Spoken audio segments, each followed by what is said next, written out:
So welcome everyone, and thank you all for joining our first conversation of 2024. I'm Ann Gaasch, the CEO here at FamilyWise, and I'm happy to have the chance to share news and updates with you today. I'm also absolutely delighted to welcome Jenna Schmidt. Jenna is a Regional Director of Prevention Initiatives at FamilyWise, and in a few minutes, I'll invite Jenna to share with us about her work and the work of her team, which we refer to as the prevention team here at FamilyWise. And Jenna has a lot of great wisdom to share in all of her work with communities, so I'm very excited to have this conversation. But before we get to that, let me start by sharing some exciting news about how we're kicking off the new year here at FamilyWise. I'm pleased to share that we will be expanding our partnerships with the Department of Health and the Department of Safety's Office of Justice programs in 2024. Through these partnerships, we will be growing our programs serving youth, including our Young Parent program, which we call Bright Beginnings, and our Wraparound program. First, we'll be helping families connect to the Follow Along program, which is a fantastic resource to support parents in understanding and nurturing their children's development. We'll be serving as navigators in our own programs and through Circle of Parents and for other community organizations. We have also been selected as a Home Visiting Promising Practices grantee, and the goals of that program are to improve and promote parental and child health, to enhance positive parenting practices, to prevent child abuse and neglect, and then to promote children's development and readiness to participate in school. We're really excited because these programs are needed to explore flexible and non-kind of traditional or some of the new innovative approaches to family home visiting programs. And they will address some of Minnesota's greatest disparities related to home visiting access for hard-to-reach families. We're excited to partner with MDH and the other agencies involved to learn more about how to best support families. And then the third new contract that we're beginning is funding from the Community Crime Intervention and Prevention programs, which will support expansion in our wraparound programs. So we'll be able to serve additional youth, and we'll be able to expand our work in training and building capacities in communities in greater Minnesota. In recent years, we have seen that the youth we serve are facing deeper challenges and requiring even more intensive support. We're grateful that these new partnerships will help us to meet the needs of families and to strengthen our support for young people. We're also in the process then of addressing some of those happy logistical challenges, like how to utilize our office space differently to make space for our growing staff team. And we are hiring. So please review the job openings on our website and share widely. Next month, we are going to launch our new strategic plan, which we are currently finalizing. With help from strategic coaching and consulting, we spent 2023 collecting data and having intentional conversations to inform the development of the plan. Ultimately, we identified 6 strategic priorities that will serve as areas of focus for us in the coming 3 years. Our priorities include creating a clear brand identity, implementing a statewide growth strategy, maximizing partnerships, optimizing talent to support growth, strengthening a culture of reflection, and engaging in data-driven decision-making. I have been inspired by the wisdom and vision of the families that we work with, our staff and board, throughout the strategic planning process. And I am confident that this plan will be a valuable guide as FamilyWise continues to grow into our role as a statewide leader in creating supportive communities for families. And if you've been following FamilyWise on social media, you know that February was National Parent Leadership Month. FamilyWise has always had a strong value around lifting up the wisdom of parents. Over the past 2 years, we brought our parent leadership work to a new level via our Parents as Leaders program in partnership with the Minnesota Department of Human Services. So in February, we held an event to honor 19 parent leaders for their contributions to their families and communities. And later this month, we are hosting an orientation workshop for system partners and organizational leaders that want to engage parent perspectives in decision-making processes. The training will help services providers be intentional about how they are authentically engaging and honoring the wisdom of parents. If you or anyone you know is interested, please contact Lisa Deputy, and her information will be in the chat. And speaking of events, we're excited to announce our annual Child Abuse Prevention Month event. Please save the date for our fundraiser for family well-being, which will be held on Wednesday, April 24th from 5:30 to 7:30 p.m. at Urban Growler Brewing. We hope that you'll join us for a fun, family-friendly evening of games and networking. Thanks to the support of our generous event sponsors, all event donations will fund FamilyWise programs that set families up for success so that they can build strong relationships, find support in their communities, and achieve their goals. The event is just one of our Child Abuse Prevention Month activities. As the home of Prevent Child Abuse Minnesota, FamilyWise aims to be a prevention resource for families and communities across the state. In April, we will launch a public awareness campaign that includes the publication of our 3rd annual Family Wellbeing Index, a report highlighting data and stories about how Minnesota families are doing across different areas of well-being, from housing to healthcare to natural support networks. We'll also be shining a spotlight on prevention leaders through our annual Pinwheel for Prevention Awards. And we'll be making available educational materials for families that make concepts of child abuse prevention accessible and meaningful, as we have found that talking about child abuse can elicit negative responses and be a barrier to important dialogue about keeping families safe and strong. You can learn more about our Child Abuse Prevention Month activities on our website. To talk more about these prevention efforts, we're really excited to have Jenna Schmidt with us today. Jenna is the Regional Director for Prevention Initiatives in Northern Minnesota. She's based in Duluth and partners with communities across Northern Minnesota to create more supportive environments for children and families. Welcome, Jenna. Hi, everyone. Thanks for having me. So Jenna, I know you are out in the community all the time having conversations with individuals and families and organizations. And as I was saying earlier, our staff have sometimes found that talking about child abuse prevention with families or in communities, it doesn't always resonate. What have you noticed in your conversations with communities about what messages do and don't resonate with them related to child abuse prevention? Yeah, so the thing about preventing child abuse is that the action steps to achieve this can help all of us, not just those who are currently experiencing adversity. Adversity in early life can have a strong cumulative impact on the risk of common health and social problems in individuals, such as alcohol and tobacco use, anxiety and depression, life dissatisfaction, workplace issues, and more. So when we look at this from a wider community-based scope, we can see how early adversity can affect a community, a neighborhood, or a family unit as a whole. So preventing early adversity and their intergenerational transmission is the greatest opportunity for improving the well-being of human populations. We believe in the Prevention Services Department that this could be the greatest opportunity of all time.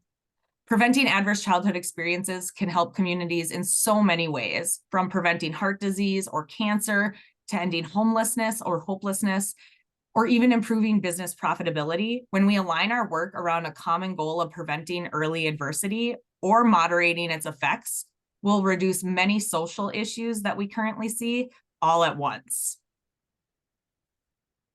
That's a great way of helping us kind of rethink about how to set this work up. But I also imagine that it can be a difficult conversation to start.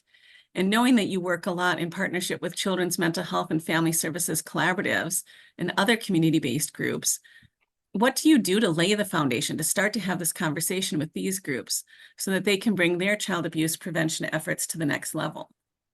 Yeah, so the first step is awareness. Awareness about adverse childhood experiences, which we commonly call ACEs. We share with collaboratives and other community-based groups a presentation called Understanding ACEs, Building Self-Healing Communities. This information in this presentation details the evidence that early life adversity may lead to negative social and health outcomes.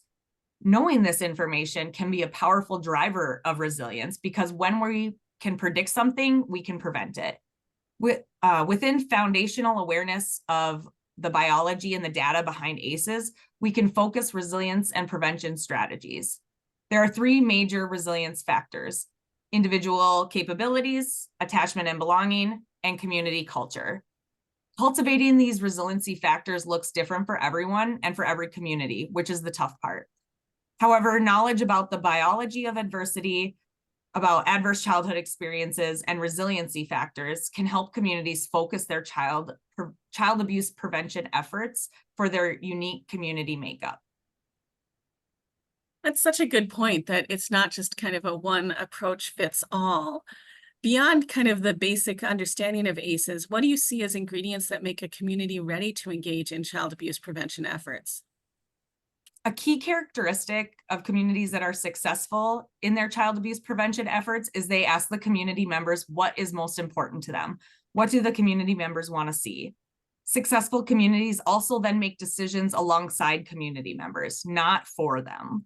Community leaders and decision makers need to hear from those who are the, quote, closest to the issues, but farthest away from the decision-making tables.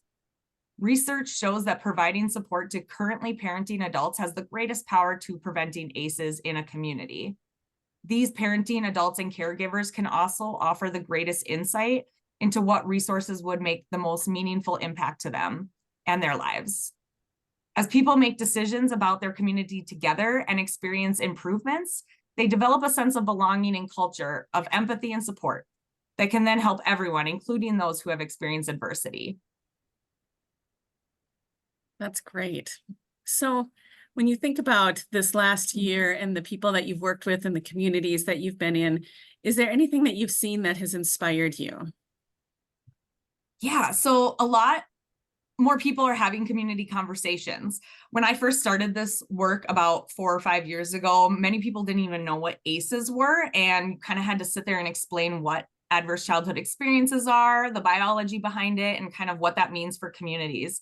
And now people are really looking to have discussions about it and what that means for them and their communities, and how resilience and ACEs show up in a community and what we can really do about it, and how we can support members who are dealing with that adversity. It really illuminates how community leaders around Minnesota are being intentional about working alongside community members to achieve meaningful and impactful results. That's great. Thank you, Jenna, for sharing your expertise with us. I'd like to open it up to the group. Are there any questions that you have for Jenna or for me about any of the updates that we've shared today?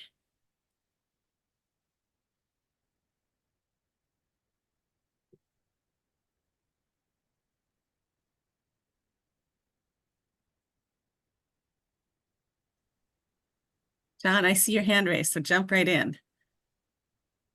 You covered so many things so quickly, and I'm just so impressed with all of the good work. But honestly, I couldn't keep track of everything. So I'm hoping the website will, if not right away, catch up with all of the great things that are going on. I didn't hear mention of Circle of Parents. And while Jenna may have alluded to good things going on there, I wonder what kind of efforts in this statewide promotion of good things would pertain directly to Circle of Parents. Yeah, John, that's a great question. Yeah, I think that, and I'll just add that, I mean, I think Circle of Parents is one of the most amazing assets for our state as a whole, because I think that, you know, parents who are receiving support from each other can connect in ways, and it helps reduce isolation, and it promotes resilience. So I'm glad you asked about that specifically. I'll let Jenna kind of talk about some of the updates that are going on with Circle of Parents as well. Yeah, there are, once again, a ton of updates with Circle of Parents too. We have recently started a newsletter that goes out quarterly that provides updates just in general on what's going on with Circle of Parents, trying to keep people who are involved with it more up to date. We also put part of our facilitator training online, so that gives us more access to more people around the state. It's more flexible. For people, instead of having to take time out of their workday, they can kind of do it on their own. And we're hoping to keep moving that process forward with our other trainings and getting them online as well. But we're still in the pilot phase of that first part, and hopefully, like I said, be growing that part more. If I can add a little plug. So I'm Kate Bailey. I'm the Chief Development Officer at FamilyWise. And so just to give a sneak peek, as Ann mentioned, in April for Child Abuse Prevention Month, we'll be sharing a new Family Wellbeing Index. And in it, there will be a feature. We had a conversation with the Circle of Parents facilitator in northern Minnesota, and she had a lot of great things to say about like what she thinks makes the program so impactful, and also how specifically the program helps families build their natural support networks to help sustain them through kind of life's ups and downs. And so just wanted to give a little plug that if you're interested in Circle of Parents, stay tuned for that Family Wellbeing Index, which will come out next month.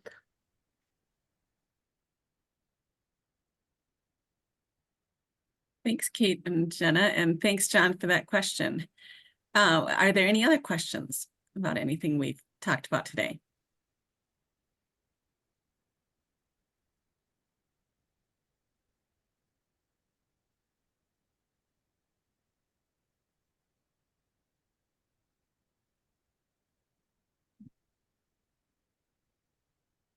Yes, Jane. Hi. Thank you for getting us together. I just was I'm intrigued and excited to hear about the Department of Health promising practices for the hard to reach families with home visiting. And could you just say more about the families and sort of the strategy that you're going to do? That's a great question. Thanks for asking. We're particularly excited because MDH has identified young parents as a critical population that they want to reach. And so we will be doing our kind of home visiting model with our young parents and being able to expand that. And for those of you who are less familiar with our model, we kind of offer 3 components in our young parent program. We do the individual kind of case management and support and navigating resources. We also offer support groups and kind of educational groups, and we bring those groups to different settings. So, for example, we partner with Face to Face, which is a program in St. Paul that serves like highly mobile and sometimes homeless young people. And so we do a group at their drop-in center and through their clinic. And then the third component of our program is mentoring. So we match our young parents with mentors from the community and have seen amazing success in that, particularly in kind of that lifelong journey. We've had mentors reach out and tell us stories of, 10 years later attending their mentee's wedding, or one mentee reached out to us and shared a story about how she learned to drive, not in her mentor's car, but in her mentor's dad's car. So it is really about helping young people who are really isolated find some of those and build their community of natural supports if that is not available to them. So what we'll be doing is, continuing to work, like we have some identified partnerships, and this will give us some capacity to reach out to more. So whether it's a specifically young parents school or a program that focuses on young parents, and we often go to schools, housing programs, and then drop-in centers. So we'll work with our partners to identify additional young people and match them with kind of our staff and our resources. And the home visiting component that we do, we draw from several curriculums. So we do a lot of work with active parenting and Your Journey Together. But then we are very customized and we individualize it like we do most of our services, so that we're really focusing on what the young person identifies as their greatest needs and then helping to kind of support them build that development.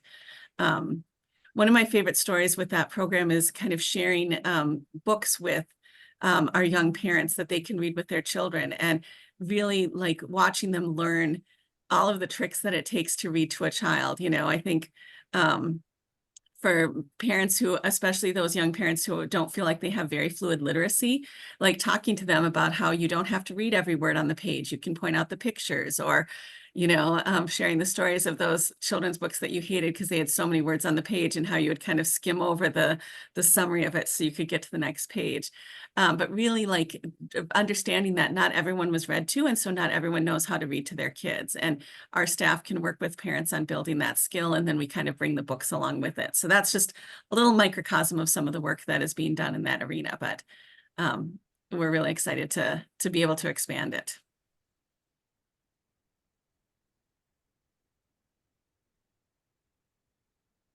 Any other questions or comments?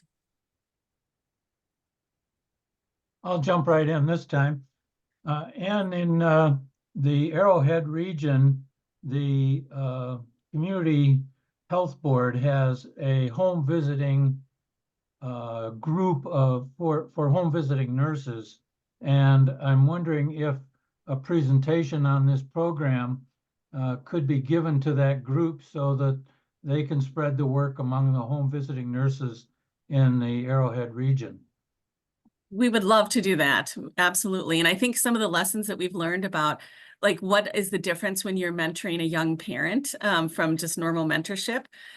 We've learned a lot of lessons that we are also very happy to share around that. And what a fun way to mentor someone as well, because you get to mentor 2 generations at once. So thanks, John. If you'd love to make that connection, we'd absolutely take you up on it and love to continue to partner around that.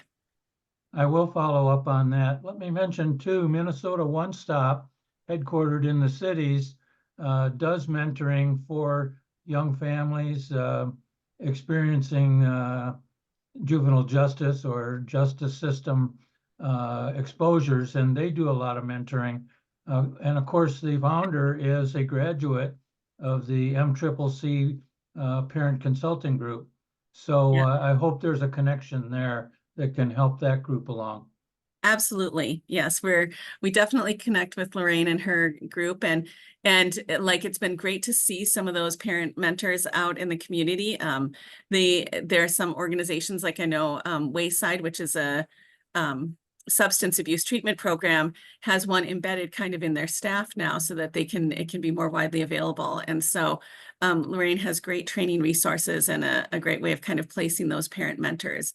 And it's been fun to see some of those opportunities pop up in other areas too. There's an agency in the Twin Cities called the Family Enhancement Center, and they have what they call their NEST program, which is about whole family mentoring. So it's a family to a family mentoring connection that they've been able to develop with the support of a local faith community. So I think we don't talk enough about how important parent mentorship can be. And I think that's also the beauty of Circle of Parents, because that's a form of parent mentorship. It's a very mutual form of it where you're mentoring each other in a way. So I'm glad you highlighted that strategy for us, John.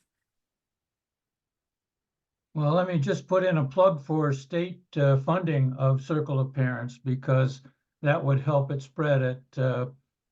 Stipends are available through some counties for facilitators of Circle of Parent groups, but there's just not enough support there. And anytime I hear a group say, what kind of support do they need? They talk about, oh, we need family support group as one of the things mentioned. So there's a need and there's a demand for it, but there's no funding. I absolutely agree with you, and I really hope that we can see that change in the next few years. I think that there's the costs associated with kind of running the group and then honoring the people who are taking their time and their energy to lead the group. And then there's like even some of the costs of some of the, like what I think of as startup costs. So sometimes it's about the location. Currently, we fund all of the background checks for Circle of Parents facilitators. So that isn't a burden that groups have to bear, because we know that's been a barrier in the past. And then like supplies, so I don't know if you know this, but I actually was trained as a Circle of Parents facilitator back in 2000. It might have even been 1999. And I remember at the time we got like a whole kit of meeting supplies that we could bring with us. And so we would love to be able to offer additional support to communities that want to develop this and to support those existing groups. And we'll continue to advocate for funding for it. So, yeah. That's great. Thank you. Yeah. Any other questions or comments?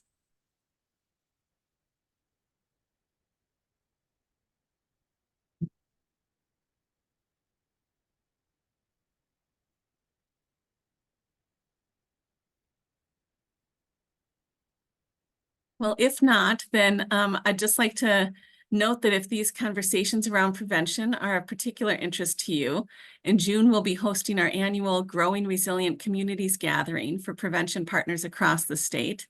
And we will be sharing more information about that through the chat or on our website, but would love to see you all there. And then that concludes our call for today. We're launching a monthly newsletter for key partners like all of you later this month, so you can watch for that in your inbox. But in the meantime, thank you all so much for joining us. And I hope that we'll see you at our CAP Month event and that we'll see you again for the next call in June. Have a great day. Thank you, everybody. Thank you so much. Thank you. Have a great day.